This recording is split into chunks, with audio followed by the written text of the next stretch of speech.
When the appliance is switched on for use, during the rinse cycle, a loud buzzing noise is heard and no water is delivered from the outlets.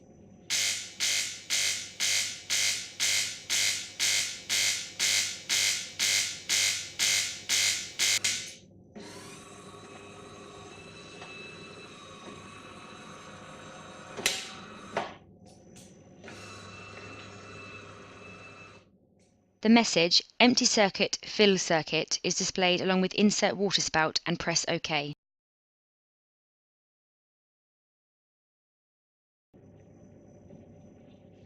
Attach the water spout to the coupling and place a cup or glass underneath. Press OK and hot water will be delivered, clearing the air blockage.